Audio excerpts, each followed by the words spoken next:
So the secret to your well-being as a sensitive person or an empath is to stop the sensory overload before it consumes you. If you are a sensitive person or an empath, or maybe you're a little bit introverted and maybe you just get burned out because you're overwhelmed by taking on everyone else's stress, this is for you. So a big challenge for all sensitive people is to stay compassionate without absorbing the stress of everybody in the world. So here's how I look at it. We do not have the same filters as most people out in the world. I like to think of it as we're all walking around as emotional sponges who feel everything, and then we just instinctively take it all in. And in most cases, we don't even know we are absorbing all of the stress of the world around us. So here is why I'm really passionate about this, and here's why it's so important. We need to get out of the fight or flight response, because the fight-flight response increases our inflammation and increases our pain, and it keeps me at a heightened state of anxiety, and sometimes it can even fold into some sort of depression because we think it's out of our control. Now, on the positive side, why it's so important is so that you can enjoy your life as a sensitive person, as an empath, without changing who you are at the core. We are not all built the same. Am I right? I love working with my sensitive clients to find the balance that works for them as an individual without losing their sensitive side. And today I'm going to teach you how to do it. Now, the first tip on how to turn down the volume of your sensitivities, and the reason I say it like that is because in my head, I felt like I was at a 10. If I have a volume dial, I felt like I was at a 10. Like I just was feeling all the things. I started to learn how to turn down the volume a little bit at a time, one little notch at a time. Am I going to be at a 0? No.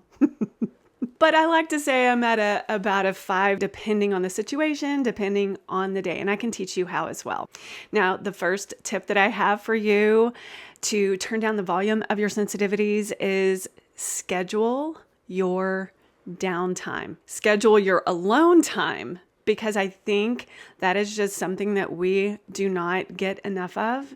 And for me, if I don't get enough alone time, I really have a hard time. So it's necessary to turn down this volume of your sensitivities when you are feeling overloaded, or you feel it actually creeping in, or you feel overwhelmed. And listen, if you are an empath or a sensitive person, you probably have a heightened sense of intuition.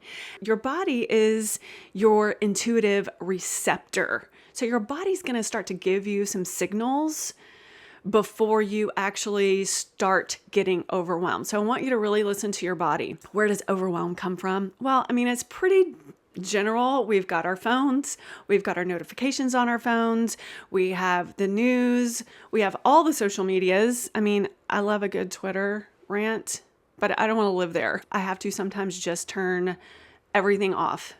And it's such a weird feeling in the beginning, but spending an hour in silence doesn't matter. If you're sitting or standing or walking around, it's actually very calming to your nervous system. So where else does this come from? It comes from demands from family. A lot of it is demands from work. It's when we're on social media, we're like, oh, I should be doing that. I'm doing everything wrong. And so we've got so much coming at us that is really necessary to schedule these moments of downtime, these intentional pauses, so that you don't absorb all of the things that are going on in the world. I had to do it a few weeks ago when things were getting so crazy. I'm like, no news, no social media, and I didn't really take any phone calls. I was just by myself in my little space. You know how you feel when you've had a really good nap? It was kind of like that, but it took me a few days to just like intentionally sit in my meditation and schedule this time for myself. It is so powerful And it seems like such a simple thing to do. Now, this could look really different for everyone. So for some of you, it's going to be a 5 to 10 minutes every few days. I do that, and I need a day. And it doesn't happen every week.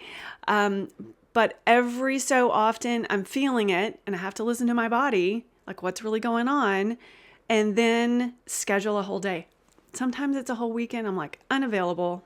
So when you're scheduling this downtime, when you're scheduling alone time, just make sure that you set your intention for really minimal distractions, minimal interactions. Hey, if you want to lay on the couch all weekend and watch silly movies, sometimes that's exactly what you need. So whatever works for you, and it's going to look a little different for all of us. I will say in the beginning, it might feel a little strange, but over time, you're going to enjoy being at peace in your own company. A lot of times I like to take this opportunity to write, just to get it out of my head and onto paper, even if it doesn't look pretty or it doesn't make sense. When I read it later, at least it's out of my head. So here's what happens when you allow yourself to take these intentional pauses, your intentional zone out times. You actually are able to reset your physiological system. You're able to give your body a chance to regulate itself. You're able to bring your body and your emotions back into balance.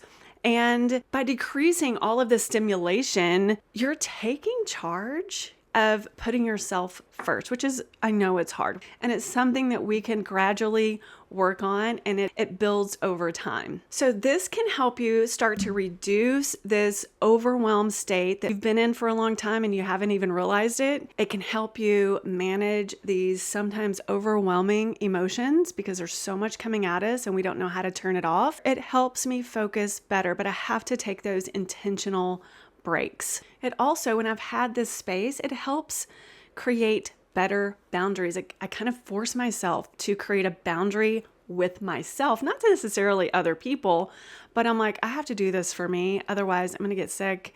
I'm going to get real snippy. I'm going to say things that I do not mean. I'm going to send that email with my middle finger. You know, we've all sent that email at some point or another. We're like, oh my gosh, if I'd have just taken some time, if it helps with social interactions, if I've had enough me time, alone time, then I can actually be a better friend. I can be out in the world. I can be more social without feeling so overwhelmed.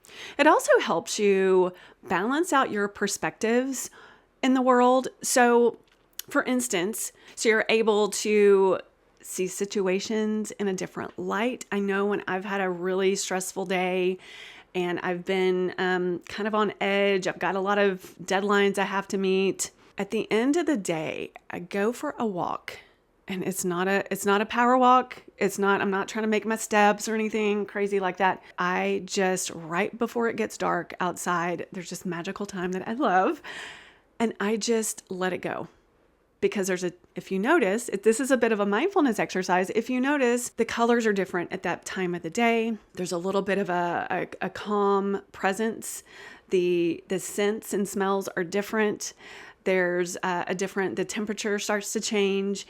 And I love just being in that environment where I can just let it go. And I usually have a long think, and I can process these situations that I've had, like, I think I said yes when I should have said no, or maybe I said that thing that I really didn't mean to say, or that person hurt my feelings and I'm really overwhelmed by it. Usually by the time I get back to my house, and it's usually like just a 20-minute walk, just on average. But once I get back, those problems have somehow left my body, and I like to visualize them in nature, and nature is taking care of everything. Might sound a little strange, but it really does work for me. So let me know what you have, what is in your toolbox or in your kind of emergency kit that you like to go to. I know you have it. Maybe you haven't visited it for a while, but let me know what your favorite practice is to release. So having this empty space with empty time and not having people or demands or forced conversations, I think this is a really, for me, it's a trusted go-to or a trusted formula for my own rejuvenation. So I'd love for you to set your intention right here for this first tip, that you are going to be aware of when you feel overstimulated and use this as a cue to take a time out, to take a pause, to take that deliberate downtime. Put the do not disturb sign on your door or set it on your phone. Just be really intentional. Moving on to the next tip.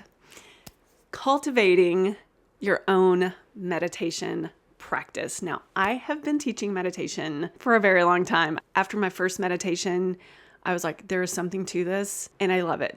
Meditation is such a powerful practice for sensitive people, empaths, and introverts.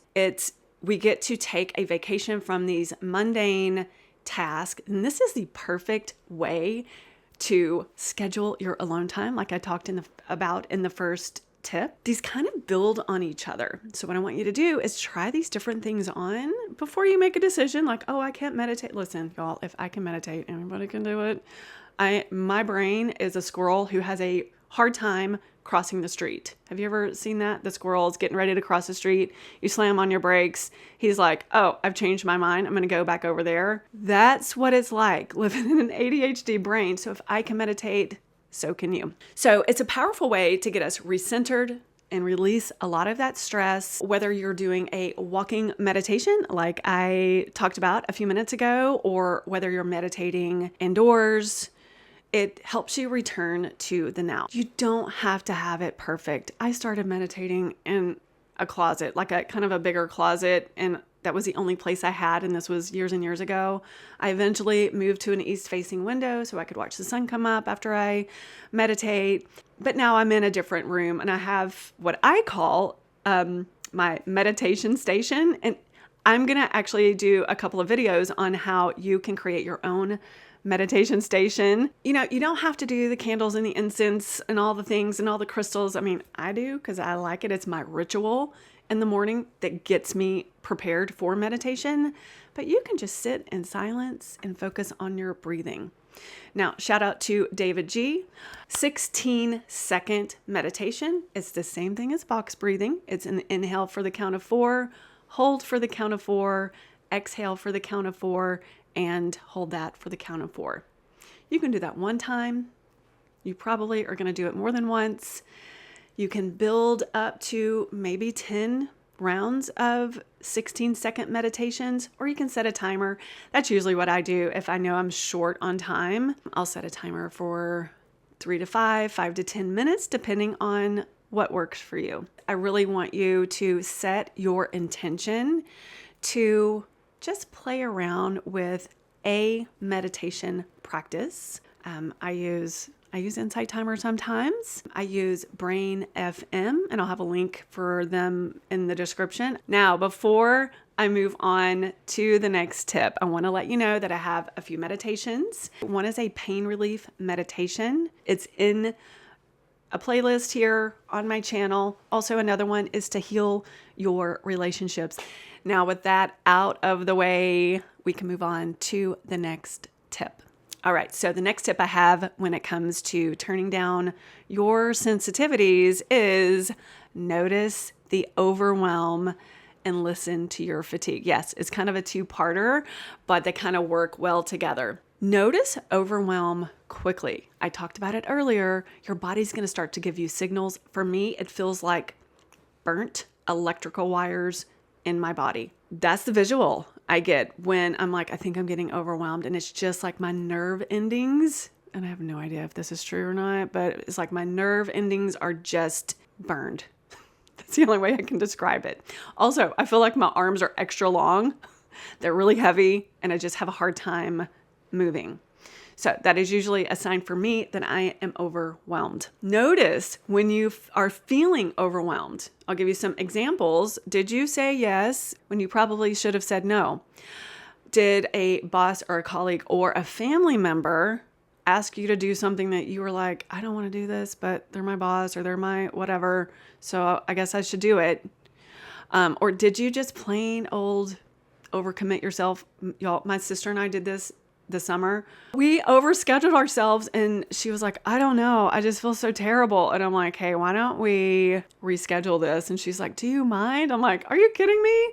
You need to find you a person like that you can be totally honest with and who's going to get it. They're not going to make you feel guilty. They're not going to be upset with you. So catch this feeling quickly before it starts to gather a lot of momentum. Remember, it's okay to decline plans or cancel plans. I want you to also, this is kind of part B of this, I want you to listen to your fatigue. Now, what does this mean? Notice when you start to feel these feelings. Notice this, like, do you feel heavy? Do you feel like you can't focus? Do you feel like the nerve endings are burnt electrical wires like it does for me? Like, find that thing that's your signal for you. If you have a different signal in your body, put it in the comments. I'd love to know because we all experience it differently. For me, I get snippy and kind of rude. I'm like, maybe you should take a break before you say something that you don't mean. Notice this feeling. So listen to your fatigue. It has so much to offer you and so much to tell you. Sadly, I will say that our society rewards the overachieving, overcommitting superwoman. And then nobody talks about like what happens to your body if you don't take a dang break. I'm a little passionate about this. So take a rest. Even if it's just for a few minutes, give yourself permission to take a nap. You have every right to rest. There, let's just write that out. You have every right to take a rest. I advise my clients, and I'll advise this to you, look at your fatigue as a source and a voice of wisdom. I used to look at fatigue as like, oh, well, I just suck. I can't get it right. Maybe I'm just lazy. No, it's telling you to take a rest, girl, even for just a few minutes, and then you can wake up and have some time to thrive. This is actually such a good balance. Find the balance that works for you. So I want you to set your intention with this tip. Ask yourself, am I experiencing acute stress that's going to lead to chronic fatigue? And then I want you to identify one compassionate action that works for you so you can restore this energy so you can be back in balance. Please be kind to yourself and be kind to others, and I will see you in the next video. Bye.